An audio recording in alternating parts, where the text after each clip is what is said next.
Okay, now I think we're rolling. How's it going, everyone? It's Carpo. I figure I'll just get this video started since I've been wanting to make one today, but a bunch of things kept me from, ever sitting down to actually make a video. It was one of the first days I woke up and I thought, I want to make a video in the morning, And it used to be kind of a passion of mine, but lately I just haven't. So anyhow, this is kind of a two-part video, two-tiered video. It's dealing with life's bullshit and the second part is culture. Is it your friend? Referring to, Terence McKenna, who I listened to a lot when I was younger, and still do. I was just listening to one of his, I've probably listened to some of his, speeches or lectures, several times, but you pick up something new each time, just like reading a book, and that's why the smaller the book and the smaller the information and soundbite, the more times you should hear it too, because it's easy to just listen to something again. Anyhow, the first part of this is, of course, dealing with shit, and it wasn't originally part of the video, but I have a leaky pipe. Basically, I thought that my kitchen pipe was leaking, and I thought it was the trap underneath the sink. And I'm not going to bore you with the typical homeowner details. We lived in this house for 14 years, and stuff goes wrong. That's how it is. And we have a septic tank, and we have pipes that are pretty old. The house was built in the 60s, and they're just to the point where they're starting to kind of get messed up in certain spots. And anyhow, there was a leak underneath the cabinets, and I just replaced the cabinets. Like, I put all new cabinets in like a year ago. Didn't see any damage, but somehow from there afterwards, the pipe leaked where it came out across the floor and then went down through the floor.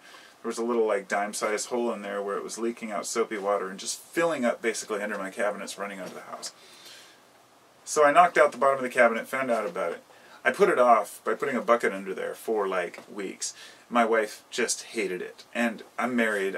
My wife is not a nag. She is the sweetest woman I could imagine. I mean, she is so patient with me. I fucking hate dealing with life stuff. I hate dealing with homeowner stuff. I hate dealing with even, paying bills and doing paperwork and all that stuff, of course, like everyone. But I don't like dealing with anything. And I'm a carpenter. I worked in construction for years, so I can build and fix anything, and I knew I could do it. She knew I could do it. And I'm like, it'd cost $1,000 to have a plumber come out. So I went out and got some Sawzall blades, cut the pipe off, then I cut it down past like 2 other joints underneath the floor, took out the floorboards under the cabinet, got the whole thing replaced with ASB plastic piping, put on the couplers, some Fernco couplers that basically are like rubber gaskets that you tighten. Everything worked like a charm. And then I looked down through the hole and I saw soapy water piling up under the house. There was another hole in the pipe further down. Now this was an hour after I'd been celebrating and I was already finished, and I was like, alright, I finally got it done. And I looked down and sure enough there's another pipe, and it was all disgusting water down there, so now I have to climb down in the sludge and the slime under my house. And I thought about this and I was like, for a moment it frustrated me. So I came out here to my office and I kind of looked up some pipe wrap information about how to fix it, and then I just kind of chilled out and calmed down pretty quickly. Of course, it's not like I hang on to stuff. See, that's the thing I've learned about life. You gotta let the bullshit go. So here I am. This was about an hour after I found the leak, so I was going to do a totally separate video, but I thought I'd mention that because I wanted to talk, as well as culture, also about dealing with life's bullshit, because it's all part of the same thing. Part of having a culture and having a society is that we have to deal with not just our own bullshit in the society, but other people's bullshit. And it can really become a little bit overwhelming at times if you're not prepared for it. And this is why a lot of people end up, withdrawing and whatnot. But really, I should move into the culture aspect of this because, as I said, Terence McKenna, I remember he said a quote once, "Culture is not your friend." And I want to make sure the camera's still going. Yeah, I'm wearing my Jerry Garcia hoodie here. Oh, and a band I went to see the other day, it was called Railroad Earth, and so I bought one of their hats, because I always buy some kind of merchandise. They're a really good band, kind of bluegrass, jam band style. I really enjoyed it. So, my buddy Tim invited me and bought me a ticket, so thank you, Tim, if you're out there. So culture, he says, culture is not your friend. And I've kind of thought about that a lot over the years. I thought, well, what is culture exactly? It's what we've created. You could think of culture as a nation, or you could think of it as just people in general, the things that we do as humans that we all share. There's a lot of debate on both sides, on all sides, whether or not it's, all of our behaviors are inherited, whether they're, genetically passed on, whether we develop them all within our lives, how much we're influenced by the outside, and what they call epigenetics, which is where your genes change over the course of your lifetime.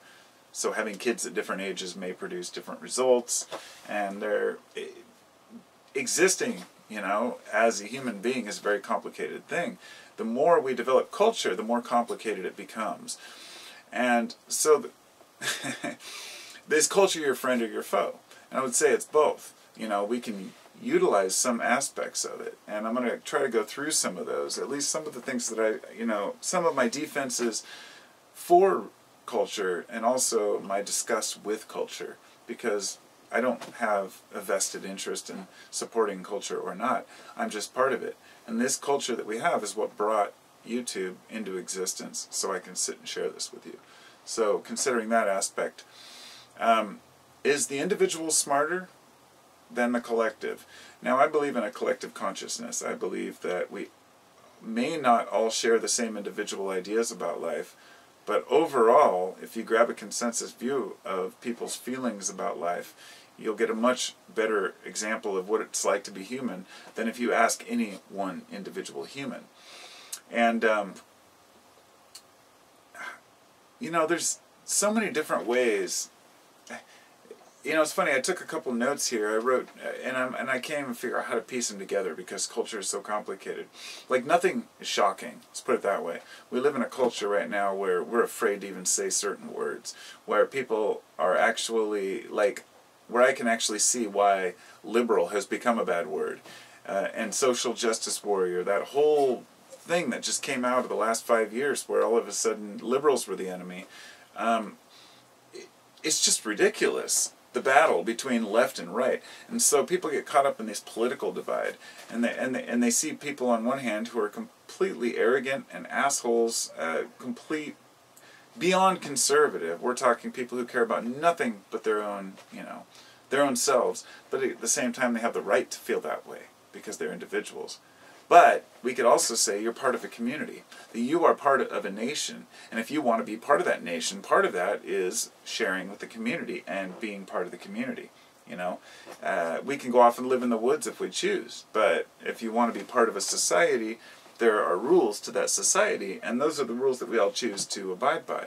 Unfortunately, they all get abused, they all get taken advantage of, and I'm not a big supporter of laws, so don't get me wrong when you hear that, thinking that I'm some big legal supporter or government supporter, because honestly I'm an anarchist, if anything, in my mind. I'm talking about traditional anarchism, the idea that a smaller area can rule ourselves better than a large. And what I see is like the country itself, the idea of a nation is to help the fledgling states get off their feet so they can handle themselves. And that's where we're at right now. This is why in my state I can go buy marijuana at the corner store. There's a store for pot, in walking distance. You go to a place like Alabama, you get caught with weed, you might get thrown down in the cop car and put in prison. It's very different, and we're talking about the way people handle a plant, and all of the different laws, the ways, not just that we handle laws, but race, issues on gender and race and religion and political views. They vary so much by area. My belief is that the federal government at this point is kind of not even part of the culture. The cultures are in their own areas. Washington D.C. should just move on off in its own. We don't need daddy anymore. And that's how I feel about it, because we're smart enough on our own to deal with certain differences. I mean, the machine could roll on without the federal government interfering, but I won't get into that because that's political. But when you talk about culture, you think of our ancestors, and I think about all the things they worked for, how frickin' hard they worked to develop and create new things that weren't always perfect and that didn't always help us, but a lot of times they did. And a lot of the things we have, which have made our lives so much simpler, which actually was going to bring out some like kind of props to just give examples. I had these teaspoons, and I thought something as simple as that, a teaspoon, you know, being able to measure things and have metal spoons. I found a spoon out on the street the other day, and I picked it up and kept it. It was by the school. Some kid probably dropped it from his lunch bag or something, but took it home. I thought, you know, this is a metal spoon that actually is something that people would have really revered in past times. That would have been amazing. You don't have to worry about carving one out of wood or bone. But things like this, frankincense is, you know, used to be very valuable. But these essential oils, which this one Blaze sent me, it's I can't read it right now. I think it's frankincense and it has a couple other things in it, like peppermint. It smells really good. And then I've got lavender here, and then this giant bottle of peppermint oil.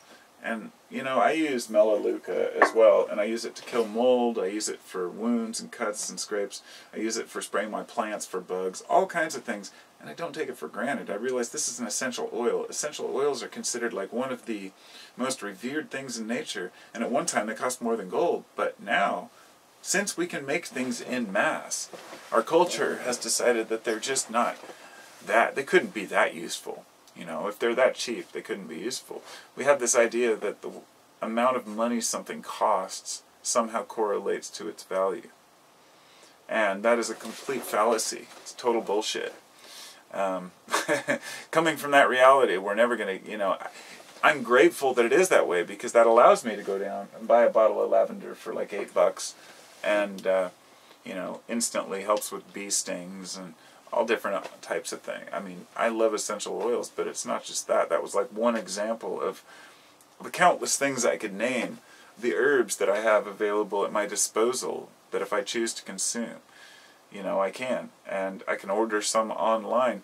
Now, all of these things are convenient, but it's also set us back because we realize that being a culture and taking it to this next level has, I mean, you know, McKenna would be just totally tripping, you know, on what's happening now, because it's nothing, you know, his belief, like others, you know, he had this time wave zero theory. Just, I've heard so many theories and prophecies and ideas about the future which are always suspect, and, you know, they never pan out. They never turn out to be what people think they're going to be. And that's why I kind of have this thing about gurus and prophets, like, bullshit, show me the money, you know.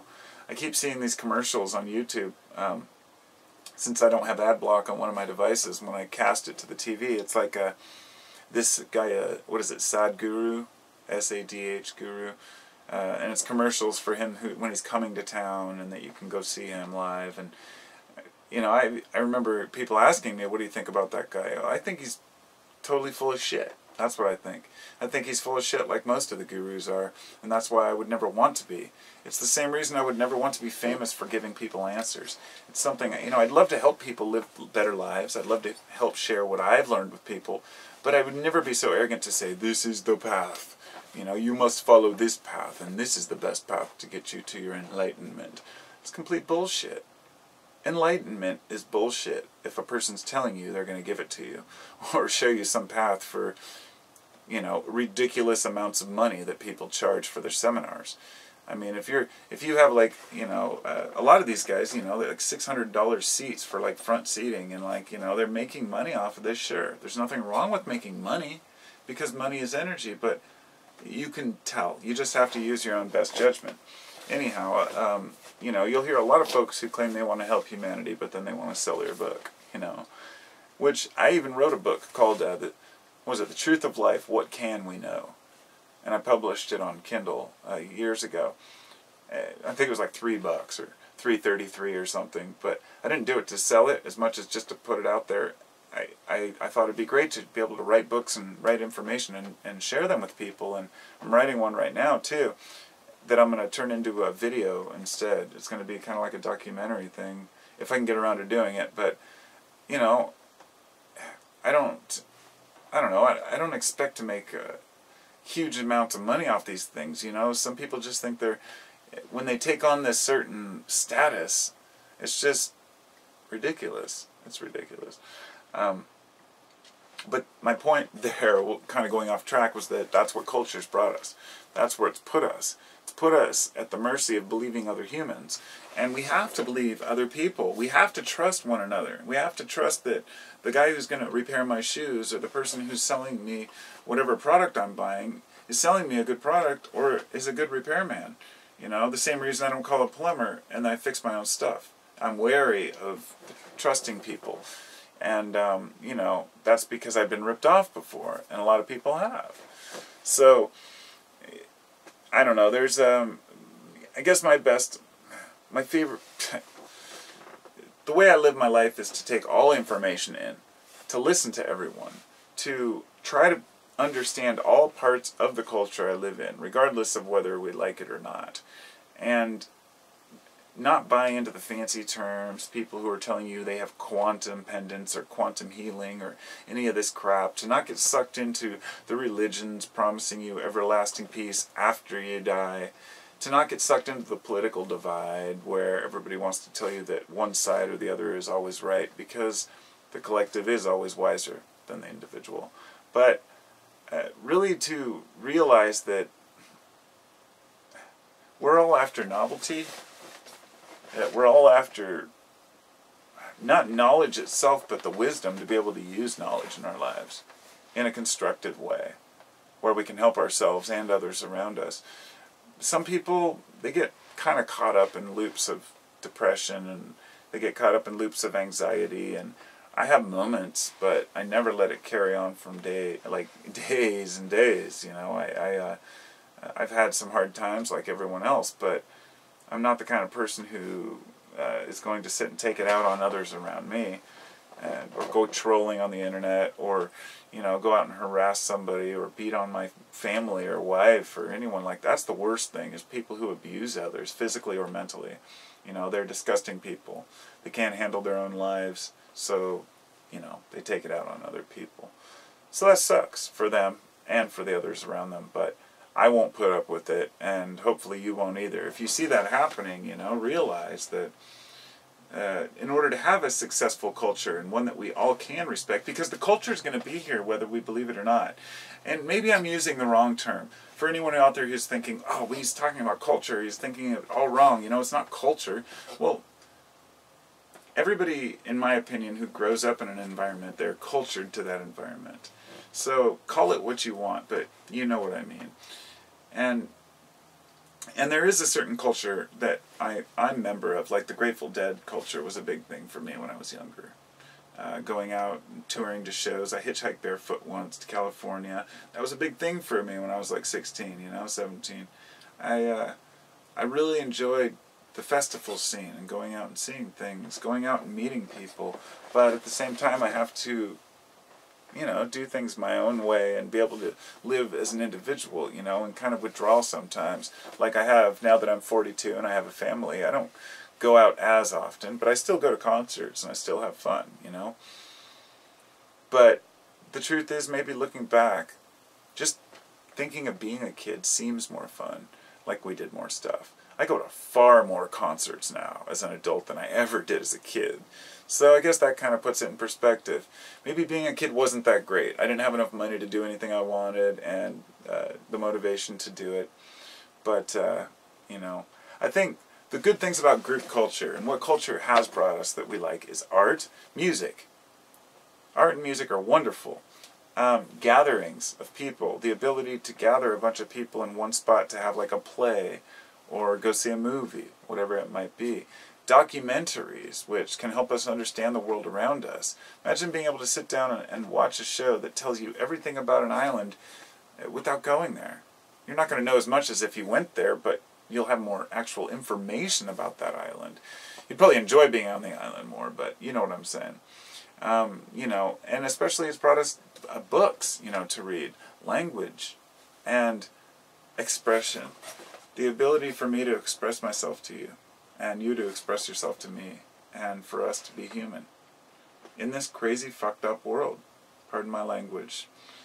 I try to avoid using that word when I can. Kids in the room and all, you know. But it is, you know. And I have kids, so I know I don't hide any of it from them. I know a lot of parents don't want to, you know, they're afraid of their kids being influenced by sex and by drugs and death and fear and all these things. It's like they're going to be exposed to everything in this world. You can't avoid it. Every video game's got laser guns, and, you know, ever since I was a kid it was the same way. We can't avoid violence. We can't avoid who we are as humans. We are violent sometimes. We are angry sometimes. We are sad sometimes. We are sexual sometimes. So for a society to kind of ignore that, like the prudish kind of American style, I see why now, you know, we ended up where we are, where we're afraid to say certain words and where people are triggered, you know. The thing is, there's nothing wrong, in my opinion, with being triggered. It is something wrong when a person is feels like their safe space is invaded because they're triggered. Because there are no safe spaces. And when it comes to violence and abuse, everyone deserves to be away from that and to have a safe space from that. That's not what I'm talking about. I'm saying if you can't take name calling, if you don't have thick enough skin in today's society to put up with it, then you're going to have to withdraw and be on, you know, do your own thing. There are no safe spaces, because what it does is it makes people afraid to say anything. And I'm definitely not a liberal, and I'm definitely not a conservative, but I see these issues where people are fighting about this issue, and I can see it from both sides so clearly, but I just wanted to throw that out there because that's a big issue in the culture right now, in our culture, and in world culture. Women want their rights. Places like Saudi Arabia, granting women the ability to drive recently. Things are changing, and it's going to take time. But culture can be our friend or our enemy because it's a tool. Just like money, just like a hammer, can be used to kill, it can be used to build. And it's up to us how we use the tools that we have. We can't go out and fight against what already is, but we can do our best to direct it in a positive manner, you know. So, take care everybody, and I'll talk to y'all later. Peace.